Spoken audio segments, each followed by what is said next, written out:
Marcus Chen sat in his small office in Los Angeles.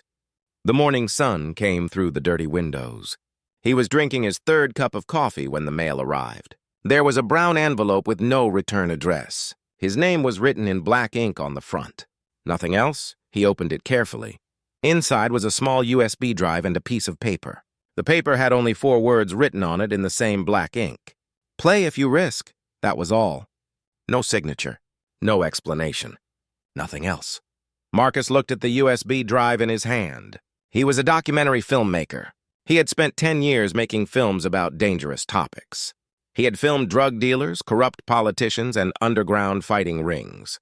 He thought he had seen everything. But something about this envelope made his stomach feel strange. He put the USB drive into his computer. The screen went black for a moment. Then a video started playing. The quality was not good. The camera was shaking. But Marcus could see what was happening clearly enough. A group of people sat around a large table. The room looked expensive. There were paintings on the walls. Crystal glasses sat on the table. The people wore nice suits and dresses.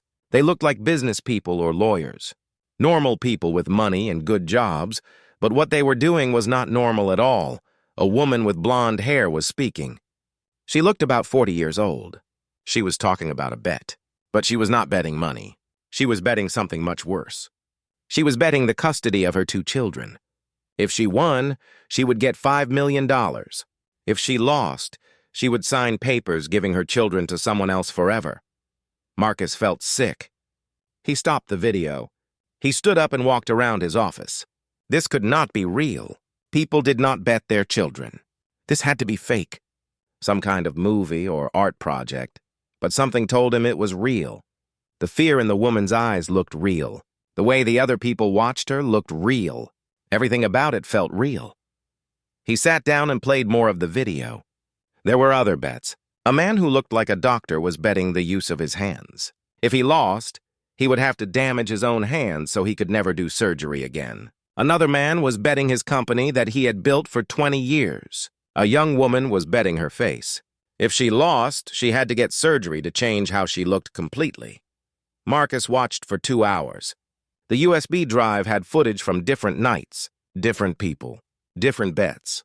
But it was always the same place, the same table, the same kind of impossible bets. When the videos ended, Marcus sat in silence. His coffee was cold. The sun had moved across the sky. He knew what he had to do. He was a filmmaker. This was the biggest story he had ever found. This was the kind of documentary that could change everything. That could win every award. That could make people understand something dark about human nature. But it was also dangerous. Very dangerous. These people had money and power. They would not want this exposed. They would do anything to stop him. Marcus picked up his phone. He called his sister, Elena. She was the only person he truly trusted. She answered after 3 rings. "I need to see you," Marcus said. "Today. It's important." They met at a small restaurant far from the city center. Elena was 2 years younger than Marcus. She worked as a lawyer. She was smart and careful. When Marcus showed her the videos on his laptop, her face went pale. "You need to go to the police," she said immediately. "With what?" Marcus asked. "An anonymous USB drive? We don't know where this place is. We don't know who these people are. The police would do nothing." "Then forget about it," Elena said. Her voice was hard. "Delete it. Throw away the drive. This is too dangerous." "I can't," Marcus said. "You know I can't." Elena looked at her brother for a long time. She knew he was right. He had never walked away from a story. That was who he was. "What are you going to do?" she asked quietly. "I'm going to find them," Marcus said. "I'm going to get inside. I'm going to film everything." "That's crazy," Elena said. "They'll kill you." "Maybe," Marcus said. "But this is what I do. This is why I became a filmmaker." For the next 3 weeks, Marcus researched everything. He used the videos to find small clues. A painting in the background that he tracked to a specific art dealer. A type of chair that was only made by one company. A bartender who appeared in several videos. Slowly, he found connections. The people in the videos were all wealthy. They all moved in the same social circles in Los Angeles. They belonged to the same clubs, attended the same charity events, knew the same people. Marcus created a fake identity. He became Michael Santos, a tech investor from San Francisco who had sold his company for $30 million. He had documents made, a fake history created. He even rented an expensive apartment and bought a nice car. He started attending the right parties, meeting the right people. He talked about investments and money. He dropped hints that he liked to gamble, that he enjoyed taking risks, that normal bets bored him. It took 2 months before someone approached him. A man named Richard, who Marcus had seen in one of the videos. They were at a gallery opening. Expensive wine, abstract paintings. Richard stood next to Marcus, looking at a painting of red and black shapes. "Do you really like this?" Richard asked. "Not really," Marcus said honestly. "I don't understand it." "Good," Richard said. "Honesty is rare, especially in this city." He paused. "I hear you like to take risks." "I sold everything I built," Marcus said. This was his prepared answer. "I risked everything on one idea. It paid off. But now I'm bored. Normal investments don't excite me anymore." "What if I told you there was a group?" Richard said slowly. "People who take real risks. Not just money, real stakes." Marcus pretended to think about it. His heart was beating fast. This was it. This was the way in. "I'd say I'm interested," Marcus said. Richard smiled. "I'll make a call. Someone will contact you. If you're serious, you'll hear from us. If you're not, forget we had this conversation." 3 days later, Marcus received a phone call from an unknown number. A woman's voice gave him an address and a time. Nothing else. The call ended. Marcus knew this was the moment. Once he went to that address, there was no going back. He would be inside their world. He would see things that people were not meant to see. He would be in danger every single moment. He called Elena one more time. He told her everything. Where he was going. What he was doing. He gave her copies of all his research. If something happened to him, she would know where to look. "Please don't do this," Elena said. She was crying. "Please." "I have to," Marcus said. "You understand that, right? This is bigger than me. This is bigger than one documentary. People need to know this exists." "I love you," Elena said. "I love you too," Marcus said. That night, Marcus drove to the address. It was a private home in the hills. Very expensive. Very private. He wore a hidden camera in his watch, another in his belt. He had practiced for hours to make sure they looked natural. He knocked on the door. A man in a suit opened it. He looked Marcus up and down. "Michael Santos?" the man asked. "Yes," Marcus said. "Come in," the man said. "Welcome to the table." Marcus stepped inside. The door closed behind him. There was no going back now. He was inside their world. Everything he had worked for, everything he had risked, it had all led to this moment. He did not know it yet, but his life would never be the same again. Marcus walked into a large room. The ceiling was high. Expensive lights hung down.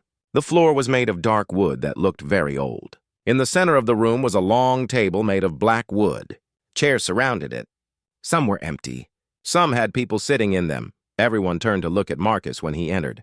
He counted 12 people. Men and women. Different ages. All of them looked wealthy. Their clothes were expensive. Their watches cost more than most people's cars. But their eyes were what Marcus noticed most. They looked hungry, desperate, like addicts waiting for their next fix. "Michael Santos," a voice said. A man stood up from the head of the table. He was tall with gray hair. He wore a dark blue suit. His eyes were cold and intelligent. "I'm Dmitry Volkov. Welcome to the table." Marcus shook his hand. Dmitri's grip was firm. His smile did not reach his eyes. "Please sit," Dmitri said. He pointed to an empty chair. Marcus sat down. His heart was beating fast, but he kept his face calm. He had practiced this. He was Michael Santos, a bored rich man looking for excitement. "Nothing more." "I assume Richard told you nothing," Dmitri said. "That's our way. You learn by watching. Tonight you only observe. You say nothing. You do nothing. You just watch." "Understood." "Understood," Marcus said. "Good," Dmitri said. He turned to the group. "Shall we begin?" A woman stood up. Marcus recognized her from the videos. She was the one who had bet her children. Tonight she looked different, thinner. Her eyes had dark circles under them. She looked like she had not slept in weeks. "I won my last bet," she said. Her voice shook slightly. I kept my children. I got the money, but I spent it all. I need more. And what do you want to bet tonight, Patricia? Dmitri asked. His voice was gentle, but Marcus could hear something cruel underneath. My life, Patricia said. 5 more years of my life. If I win, I get $10 million. If I lose, I agree to die 5 years earlier than I would naturally. The room was silent. Marcus felt cold. How could they even enforce something like that? But then he understood. These people believed. They believed in the bet. They believed in the consequences. That belief was what made it real. Who will take this bet? Dmitri asked the room. A young man raised his hand. He looked about 25. I'll take it, he said. If I win, I get 5 years added to my life. If I lose, I pay her $10 million. Done, Dmitri said. The game is poker. 5-card draw. Best of 3 hands. Marcus watched as they played. The woman's hands shook as she held her cards. The young man looked confident. The first hand went to the woman. The second hand went to the young man. Everything came down to the third hand. The woman laid down her cards. A full house. Kings over 10s. She smiled for the first time. But then the young man laid down his cards. 4 aces. The woman made a sound like an animal in pain. She fell to her knees. The young man just smiled and collected his paperwork. They had actual contracts, legal documents. Marcus could not believe it. Next, Dmitri said calmly, as if nothing unusual had happened. The night continued. Marcus watched 6 different bets. A man bet his memory against money. If he lost, he agreed to undergo a medical procedure that would erase specific memories. Another woman bet her career. If she lost, she had to quit her job and never work in her profession again. Each bet was documented. Signed papers, witnesses. These people had created an entire system, a structure. This was not just gambling. This was an organization. Marcus filmed everything with his hidden cameras. He made mental notes of names, faces, and details. This was better than he had imagined. This was worse than he had imagined. The gathering ended at 3 in the morning. People left quietly. Some looked happy. Some looked destroyed. Patricia, the woman who had lost 5 years of her life, sat alone at the table crying. No one comforted her. They just left. Dmitri approached Marcus. What did you think? He asked. Intense, Marcus said. That was the truth. This is not for everyone, Dmitri said. Some people come once and never return. Others become addicted. They cannot stay away. They bet everything. Their health. Their families. Their futures. All for the rush. The ultimate risk. Why do you do this? Marcus asked. He knew he should stay quiet, but he could not help himself. Dmitri looked at him for a long moment. Because normal life is boring, he said finally. We are all going to die. We are all going to lose everything eventually. So why not make it interesting? Why not turn life into a game? At least then we feel alive. Marcus said nothing. What could he say to that? You'll receive an invitation to the next gathering, Dmitri said.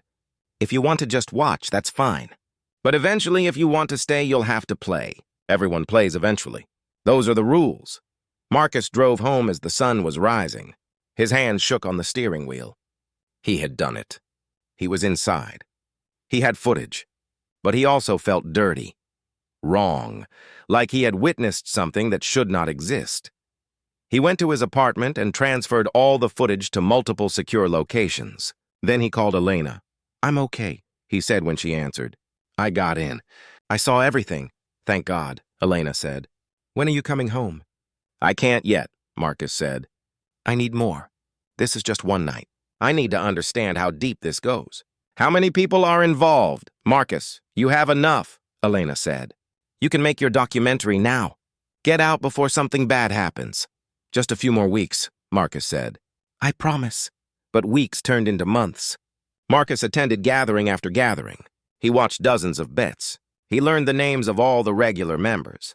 He learned how they recruited new people. He learned that the table existed in other cities too. This was not just one group. This was a network. And slowly, something changed inside Marcus. He began to understand these people. He understood the addiction, the rush of watching impossible stakes, the thrill of seeing people risk everything. He began to enjoy it. That realization terrified him. He was supposed to be documenting this, exposing it, not becoming part of it. But every time he attended, he felt more drawn in, more fascinated, more willing to understand their point of view. At the 3-month mark, Marcus attended what should have been a routine gathering. He sat in his usual spot. His cameras were recording as always. Dmitri was talking about the first bet of the night. Then Dmitri stopped. He looked directly at Marcus. He smiled. "Before we begin," Dmitri said, "we have a problem. We have a liar among us." The room went silent. Marcus felt his blood turn to ice. "Michael Santos is not who he says he is," Dmitri continued. "His real name is Marcus Chen.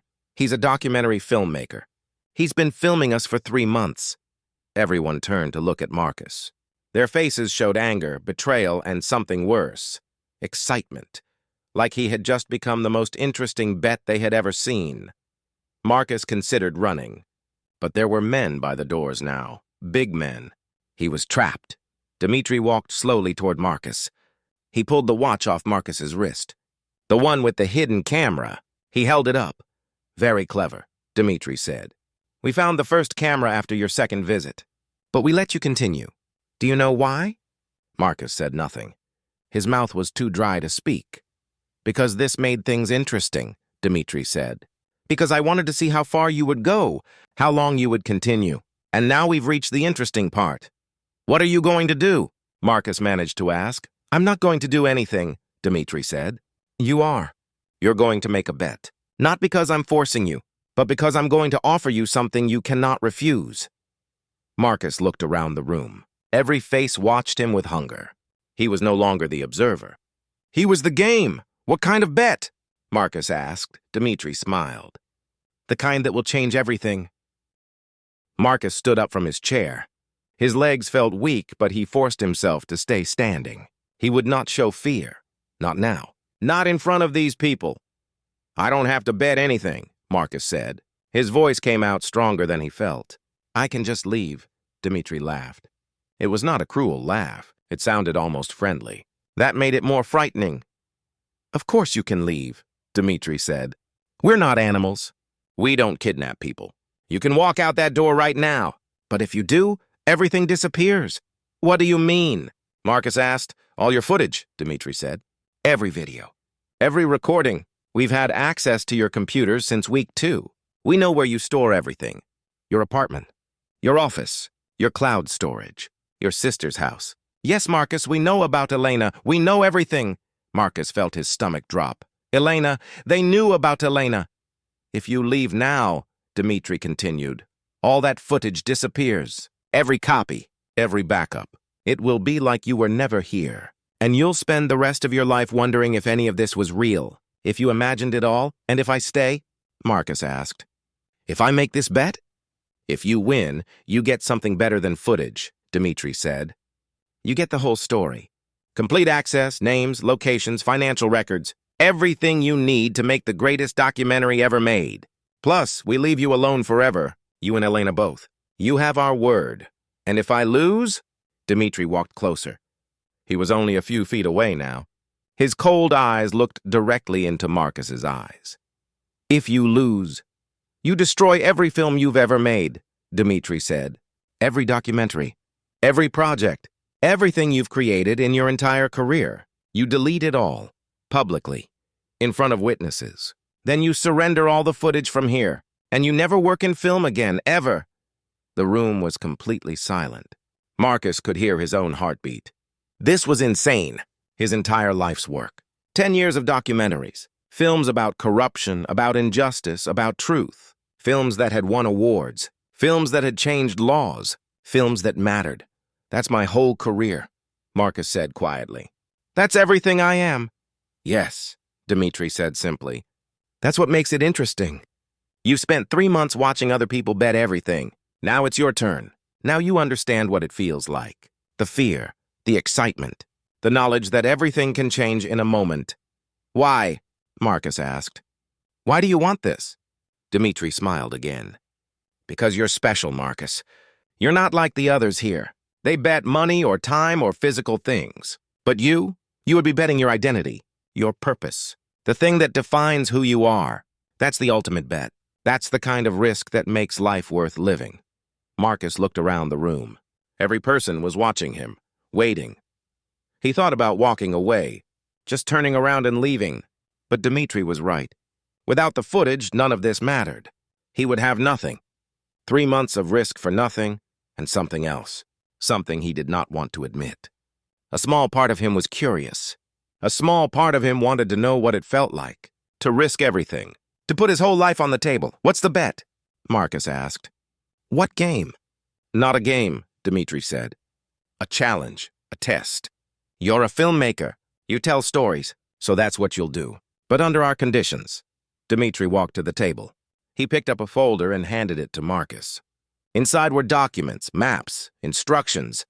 You will spend 7 days in complete isolation, Dmitri said. We have a location. A cabin in Montana. Very remote. No phone service. No internet. No contact with the outside world. That doesn't sound so hard, Marcus said. I'm not finished, Dmitri said. You'll have basic supplies, food, water, electricity, and a camera. Your job is to make a film. Any film, about anything. It doesn't matter what. Just make something. That's all, Marcus frowned. That's it? That's the bet? I just make a film in a cabin for 7 days? No, Dmitri said. His smile grew wider. That's not the bet. The bet is whether you can stay there for 7 days. Whether you can complete it. Why wouldn't I? Marcus asked. Because we're going to try to make you leave, Dmitri said. We're going to send you videos, messages, evidence that people you care about are in danger. Your sister Elena, your friends, your colleagues. We're going to make you believe that terrible things are happening. That people need your help. That you need to leave immediately to save them. Marcus understood now. His chest felt tight. But it's all fake, he said. Maybe, Dmitri said. Maybe not. That's the challenge. You'll have to decide what's real and what's not. You'll have to choose between staying for your career or leaving to save the people you love. If you stay the full 7 days, no matter what we send you, you win. If you leave even 1 hour early, you lose everything. That's psychological torture, Marcus said. That's the bet, Dmitri said. And you have 72 hours to decide. If you accept, we'll make the arrangements. Elena will be placed in protective custody during those 7 days. She'll be safe. She just won't be able to contact you. If you reject the bet, you walk out now and everything disappears. Marcus took the folder. His hands were shaking. I need time to think. Of course, Dmitri said. 72 hours. We'll contact you. Marcus left the house. He got in his car and drove. He did not go home. He did not know where to go. He just drove through the empty streets of Los Angeles as the sun came up. Everything he had worked for was in his hands. But the cost was impossible. 7 days. Just 7 days of isolation. He could do that. He had spent longer than that editing films without leaving his office. But they would mess with his mind. They would make him doubt everything. He finally went to Elena's house. She was making breakfast when he arrived. She took one look at his face and knew something was wrong. Marcus told her everything. The hidden cameras being found, the bet, the 7 days, all of it. Elena was quiet for a long time. She drank her coffee. She looked out the window at her small garden. Don't do it, she finally said. Please, this is too much. If I don't, I have nothing, Marcus said. 3 months of work, 3 months of risk, all for nothing. You have your life, Elena said. You have your career. The films you already made, that's not nothing. But this could be the greatest documentary ever made, Marcus said. This could expose something that needs to be exposed. People need to know this exists. Or you could lose everything and they continue anyway, Elena said. You're not thinking clearly, Marcus. They've gotten into your head. This is what they do. They make people believe that risk is worth it. But it's not. It's never worth it. Marcus looked at his sister. She was right. He knew she was right. But he also knew he was going to accept the bet. He had known from the moment Dmitri offered it. I have to do this, Marcus said quietly. Elena started crying. Why? Why do you have to? Because I need to know, Marcus said. I need to know if I'm strong enough, if I can trust myself, if I can separate real from fake when everything is designed to confuse me, and because if I don't, I'll wonder for the rest of my life what would have happened. That's pride talking, Elena said. That's ego, maybe, Marcus said. But it's also who I am. You know that. They sat together in silence. Elena wiped her eyes. She held her brother's hand. "If you do this," she said, "I want to help. Let me work with the police. Let me set something up. Some kind of backup plan." "Dmitri said you'll be in protective custody during the 7 days," Marcus said. "Then I'll set things up before that," Elena said. "I'm a lawyer. I know people. Let me try," Marcus nodded. "Okay?" The next 72 hours passed quickly. Marcus met with Elena several times. She talked to people she knew. She made plans. She would not tell Marcus the details. She said it was better if he did not know. On the 3rd day, Marcus received a phone call. "The same unknown number as before. Have you decided?" Dmitri's voice asked. Marcus closed his eyes. He thought about his films, his career, the footage, the truth, the risk, everything. "Yes," Marcus said. "I accept the bet." "Excellent," Dmitri said. "A car will pick you up tomorrow morning at 6. Say goodbye to your sister tonight. You won't see her for a week, Dmitri," Marcus said. "Can I ask you something?" "Of course." "Why does this matter to you so much?" "Why me?" There was a pause on the line. Then Dmitri spoke quietly. "Because I see myself in you, Marcus. I was like you once. I thought I was documenting risks, studying them, understanding them, but really I was falling in love with them. And I want to see what happens when someone like us is forced to face the ultimate choice. Trust or fear, career or love, self or others. That's the real bet, not the films. The bet is about who you really are." The line went dead. Marcus sat alone in his apartment. Tomorrow morning, everything would change. He would enter that cabin, and for 7 days he would face himself, his fears, his doubts, his desires, all of it. The black car arrived at exactly 6 in the morning. Marcus was ready. He had said goodbye to Elena the night before. They had hugged for a long time. Neither of them said much. What was there to say? Everything important had already been said. 2 men in suits waited by the car. They did not speak to Marcus. They just opened the door. Marcus got in.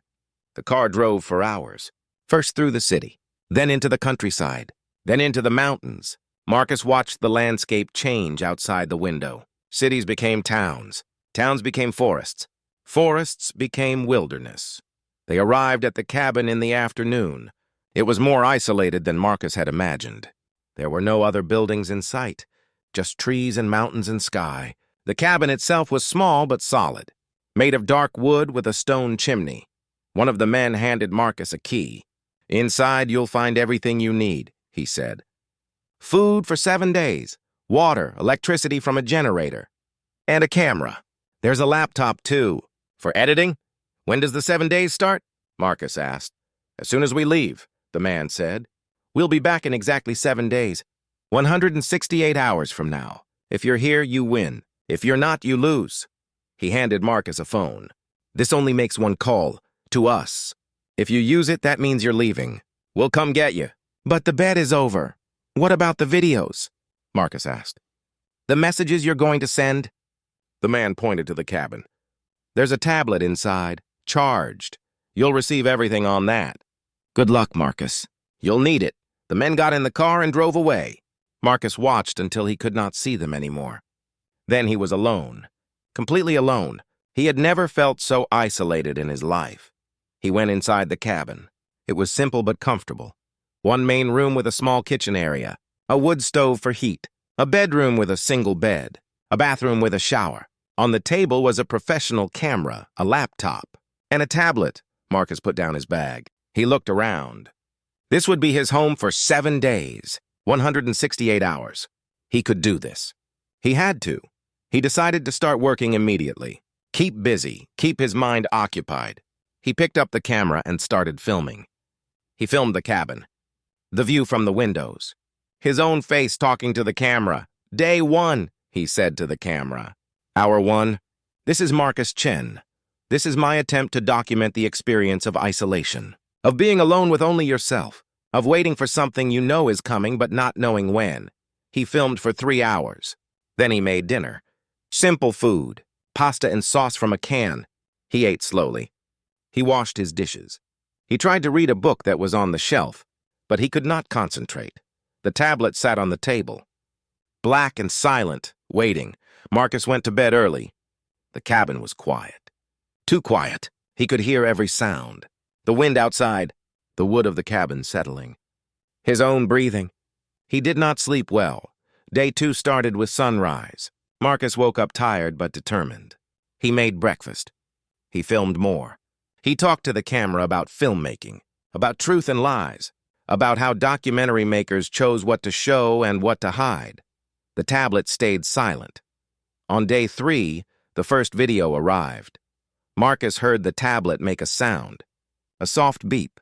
He walked over slowly. His hands were shaking. He picked up the tablet and pressed play. The video showed Elena. She was in what looked like a parking garage. The camera was far away, shaky, like someone filming secretly. Elena was talking to a man Marcus did not recognize. They seemed to be arguing. Elena looked scared. Then the video cut to black. Text appeared on the screen. "Your sister is in danger. Come now if you want to help her." Marcus's heart was beating fast. He watched the video again. And again. It looked real. Elena's body language, her facial expressions, everything looked real, but it could be fake. They could have hired an actress, used special effects, created something that looked like Elena but was not. Marcus put down the tablet. He picked up the camera. He filmed himself. Day 3. First video received. They're good. It looks real. But I know it's not. Elena is safe. She's in protective custody. This is exactly what they said they would do. Try to make me doubt. Try to make me leave. He put down the camera. He tried to continue his day, but his mind kept going back to the video, to Elena's scared face. What if it was real? What if something had gone wrong? What if the protective custody had failed? No, he had to trust. He had to believe in the plan. Day 4 was harder. 2 more videos arrived. One showed Elena's apartment. The door was broken. Things were thrown around. Someone had destroyed it. The second video showed police cars outside a building. Text said that Elena had been taken to a hospital. Marcus paced the cabin. He picked up the phone that called the table. He held it in his hand. All he had to do was press one button. They would come get him. He could check on Elena, make sure she was safe, but if he did, he lost everything. And if the videos were fake, then he gave up for nothing. He put the phone down. He picked up the camera instead. He filmed himself for an hour, talking about doubt, about trust, about how humans are built to believe what they see, how our eyes lie to us, how our fears control us. Day 5 almost broke him. The video that arrived was different. It was clearly Elena, not an actress, not special effects. It was her. She was in a room Marcus did not recognize. Her face was bruised. She was crying. "Marcus," she said to the camera, "please, I don't know where you are. I don't know if you can see this, but I need you. They hurt me. Please come, please." Marcus dropped the tablet. He felt sick. This could not be fake. The terror in her eyes, the bruises on her face, the way her voice broke when she said his name. He grabbed the phone. His finger was on the button. One press. Just one press and this was over. But something stopped him. Something small. Elena had called him Marcus. She always called him Mark since they were kids. It was always Mark, never Marcus. Was that the mistake? The small detail that proved it was fake? Or was he just making excuses, trying to convince himself of what he wanted to believe? Marcus did not press the button. But he did not put the phone down either. He sat at the table holding it. For 6 hours he sat there, holding the phone, staring at the tablet, trying to decide what was real. Finally, he put the phone down. He picked up the camera. His hands were shaking so much he could barely hold it. "Day 5, he said. His voice was rough. "I don't know what's real anymore. I don't know if I'm strong or just stupid. I don't know if I'm trusting the plan or betraying my sister. All I know is I'm still here, still in this cabin, still holding on." Day 6 was the worst, not because of the videos, but because of the silence. No videos arrived. Nothing happened. The tablet stayed dark and quiet. And that was worse than anything, because the silence made Marcus think. Made him doubt. Why no videos? Had they given up? Or had something real happened? Was Elena actually hurt, and they did not need to send fake videos anymore? Marcus barely filmed anything on day 6. He just sat. He stared at the walls. He held the phone. He waited. Night came. He did not sleep. He sat at the table watching the tablet, waiting for something. Anything. Day 7. The final day. 24 more hours and it would be over. 24 more hours and the car would come back. He would know the truth. He would see Elena. He would know if he had made the right choice. At 6 in the morning, the tablet made a sound. Marcus grabbed it. A new video. This one was longer. It showed Elena in the same room as before. But now there were other people. Men in masks. They had a gun. They were shouting at Elena, telling her to say something, to beg her brother to come save her. Elena looked at the camera. Blood ran down her face from a cut above her eye. She opened her mouth to speak. "Mark," she said, "if you're watching this, don't come. Stay where you are. It's a trap. Don't." One of the men hit her. The video went black. Marcus stood up so fast his chair fell over. His whole body was shaking. They had hurt her. Really hurt her. This was not fake. This could not be fake. She had called him Mark. His name. The name only she used. That proved it was real. That proved she needed him. He picked up the phone. He looked at the clock on the wall. 7:30 in the morning. 16.5 hours left. 16.5 hours until the car came back. Until the bet was over. Until he won. But Elena needed him now. Not in 16 hours. Now. Marcus pressed the button. The phone connected immediately. A voice answered. "Marcus? Are you leaving?" Marcus looked around the cabin. At the camera. At his work from the past 6 days. At everything he had tried to create. At everything he was about to lose. "Yes," Marcus said. His voice was barely a whisper. "I'm leaving. Come get me, now." The line went dead. Marcus dropped the phone. He fell to his knees. He had lost. After 6 days. After holding on for so long. After resisting everything. In the end, he had broken. He had chosen Elena over his career. Love over ambition. He did not know if it was the right choice. He just knew it was the only choice he could live with. The car arrived in 40 minutes. The same 2 men in suits. They did not speak to Marcus. They just opened the door. Marcus got in. He felt empty, hollow, like someone had scooped out his insides and left only the shell. They gave him an address. A warehouse on the edge of some small town. They said that was where the video came from, where they were holding Elena. Marcus did not even question it. He just wrote down the address and waited. The drive took 3 hours. Marcus stared out the window. He did not see the landscape. He did not see anything. His mind kept replaying the same moment over and over. The sound of pressing the button. The feeling of giving up. The knowledge that he had lost everything. But he would save Elena. That was what mattered. His career could be rebuilt. Films could be made again. But Elena was his sister. His only family. He could not let her die for a documentary. The car stopped outside a large gray warehouse. It looked abandoned. Broken windows, weeds growing in the parking lot. "No other cars in sight. This is it," one of the men said. Marcus got out. He started walking toward the warehouse. Behind him, he heard the car drive away. He was alone again. But this time it was different. This time he was walking toward something, not waiting in isolation. He tried the main door. It was unlocked. It opened with a loud creak. Inside, the warehouse was dark and empty. Concrete floors, metal beams, dust in the air. His footsteps echoed. "Elena?" Marcus called out.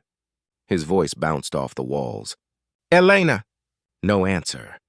Marcus walked deeper into the warehouse, past old machinery, past stacks of wooden pallets, past puddles of water from a leaking roof. Then he heard something. Voices. Coming from the back of the warehouse. He started running. His heart was pounding. He rounded a corner and saw light coming from a door. He burst through the door and stopped. The room was empty except for one thing, a folding table. And on that table was Dmitry Volkov. He was sitting calmly, smiling. Next to him was a laptop showing a live video feed. Marcus looked at the screen. His stomach dropped. It was the cabin. His cabin. The camera was still recording, still filming the empty room where he had spent 6 days. "Congratulations, Marcus," Dmitry said. He started clapping slowly. "You made it 6 days and 7 hours. Very impressive. Much longer than I expected, honestly. Where is Elena? Marcus demanded. His voice was shaking with anger and fear. Elena is fine, Dmitri said. She's been fine this entire time. Just like we promised. She's in protective custody, safe, completely unaware of what's been happening. Marcus felt confused. But the videos, the blood, the men with guns. Excellent special effects, yes? Dmitri said proudly. We hired the best.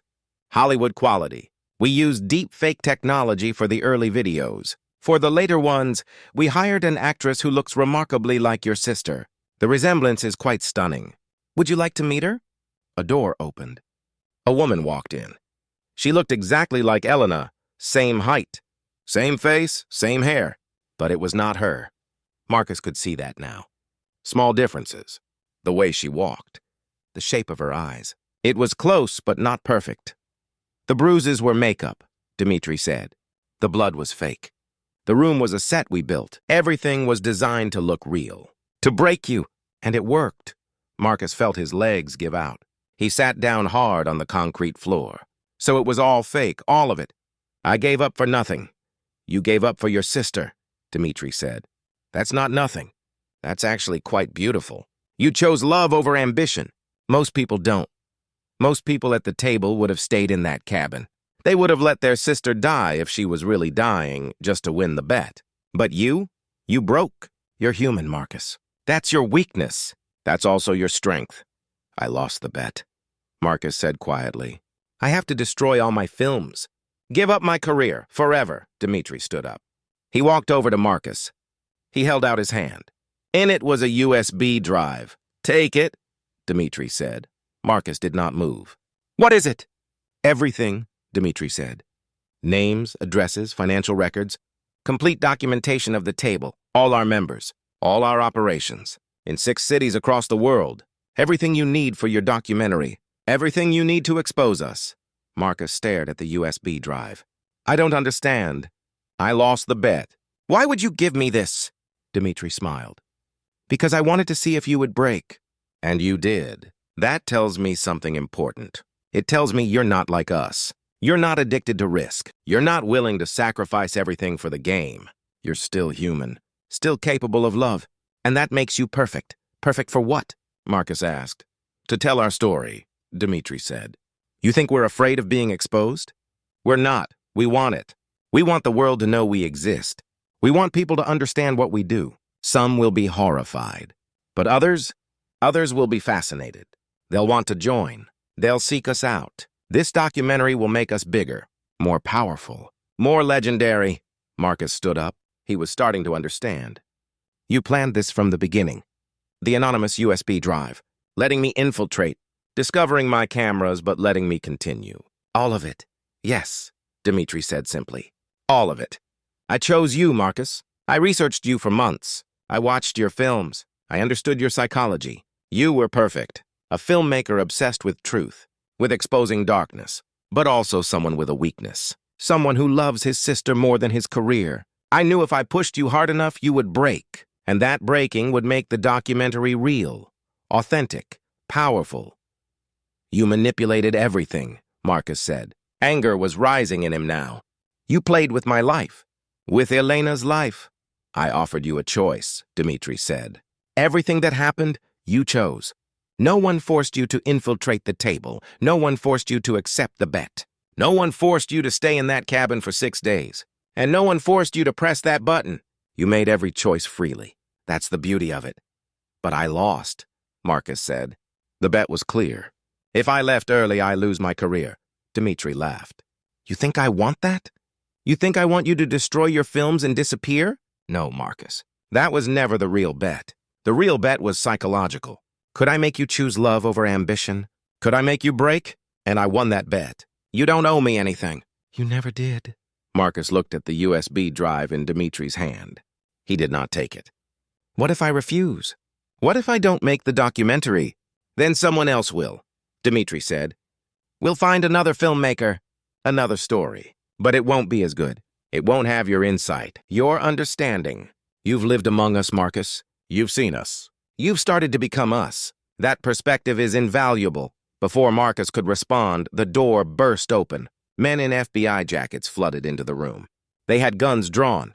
They were shouting, "Federal agents! Nobody move!" Marcus raised his hands. Dmitri did not move. He just smiled. More agents came through. They grabbed Dmitri. They put handcuffs on him. They read him his rights. Through it all, Dmitri kept smiling. Kept looking at Marcus. One of the agents approached Marcus. "Mr. Chen, are you all right?" Marcus nodded slowly. He could not speak. He was in shock. "We need you to come with us," the agent said. "We have questions. Your sister is waiting for you outside." "Elena," Marcus ran. He pushed past the agents and out of the warehouse.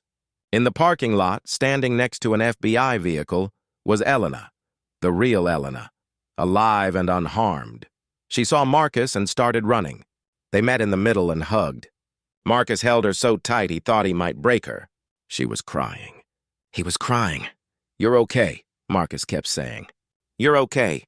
You're okay, you idiot," Elena said through her tears. "You complete idiot.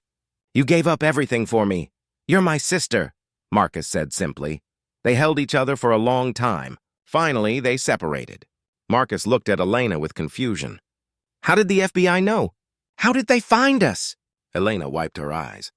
She tried to smile. "I told you I was going to set up a backup plan. I've been working with them for 2 months, since the beginning. We were tracking the table.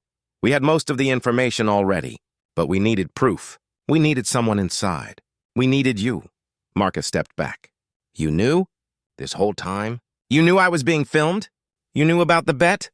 "Not everything," Elena said quickly. "I didn't know about the cabin bet until after it started. I didn't know they would use my face, use me to break you. When I found out, I wanted to stop it. But the agent said it was too late, that we had to let it play out. So you let me suffer," Marcus said. His voice was cold. "You let me think you were dying.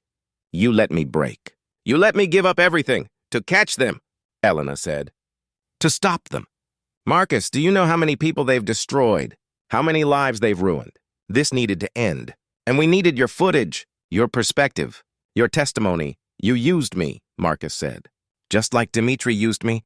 "You're the same." "No," Elena said firmly. "We're not the same. We're trying to stop criminals. We're trying to help people. That's different, is it?" Marcus asked. An FBI agent approached them. "Mr. Chen, we need your statement. And all your footage. Everything you filmed.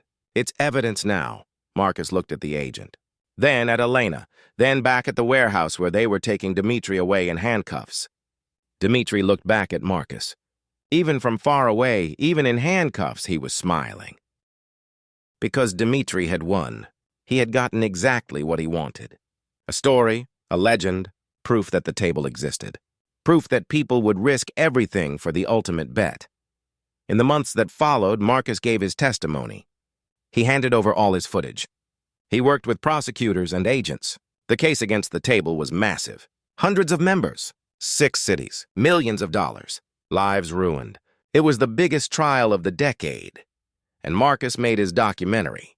Play If You Risk became a sensation. It won every award. It was shown in film festivals around the world. It was praised for its insight, its courage, its raw honesty about human nature and addiction and risk. But Marcus did not enjoy any of it. He attended the premieres. He accepted the awards. He gave interviews, but inside he felt empty. He had gotten everything he wanted. The greatest documentary of his career. Fame, recognition, truth exposed, justice served. But he had lost something too. His relationship with Elena was damaged. They still talked, but it was different now. There was a distance, a wound that had not healed. She had used him. Even if her reasons were good, even if she was trying to help, she had used him. And Marcus understood something that Dmitri had tried to tell him. The real bet was never about the films or the career. The real bet was about who he was, what he believed, whether he could trust people, whether love was stronger than ambition. Marcus had thought he knew the answer.